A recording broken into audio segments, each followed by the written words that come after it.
The reason you're not getting what you want is because you want it too much. And here's why. Wanting activates the lower brain. The moment you need an outcome, your nervous system reads that as a threat. The lower brain survival mode, fight, flight, or freeze, kicks in. Attachment isn't weakness, it's biology.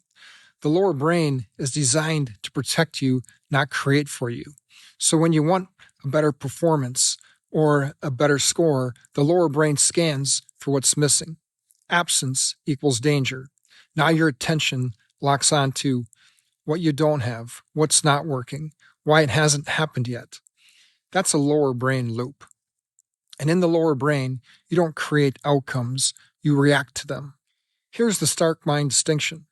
There are only two operating systems: lower brain on, urgency, tension, forcing, overthinking, or higher brain on, calm, clarity, creativity, trust. Everything you want to create, performance, success, flow, only happens when the higher brain is online. The problem isn't desire. The problem is attachment to the outcome. Attachment keeps the lower brain switched on. And the tighter you hold the outcome, the louder the lower brain gets. That's why harder often makes things worse. Let me give you a simple picture. Imagine you're sitting at a diner and you order a pastrami sandwich. You place the order, the server takes it, and starts walking back to the kitchen. But a few seconds later, you wave them down. "Excuse me, where's my pastrami sandwich?" The server says, "I have to get back to the kitchen. I've only walked a few steps away from your table." You say, "Right, sorry." They walk a few more steps. You stop them again. "Excuse me, is my sandwich coming soon?" You'll never get the pastrami sandwich unless you let the server get to the kitchen. That's attachment. That's the lower brain interrupting the process. Every time you ask, "Is it coming yet? Why isn't it here? What am I doing wrong?" you pull the nervous system back into urgency. And urgency blocks flow. Detachment doesn't mean you stop caring. Detachment means you stopped interrupting. Detachment is not mental, it's psychological. You don't detach by forcing calm. That's still the lower brain trying to control. You detach by restoring safety.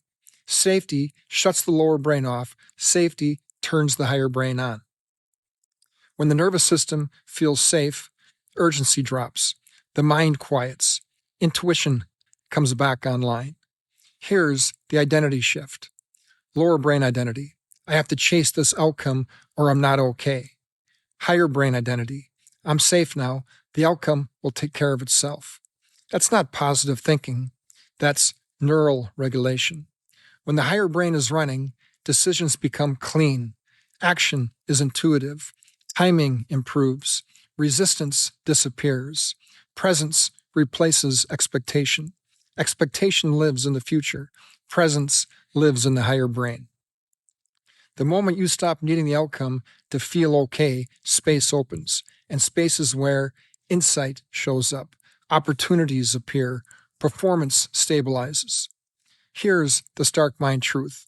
You don't manifest what you want. You manifest the brain state you live in. The lower brain creates struggle. Higher brain creates results. Detachment isn't giving up the goal.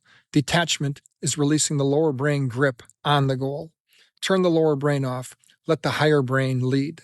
State first, outcome second. That's Starkemind.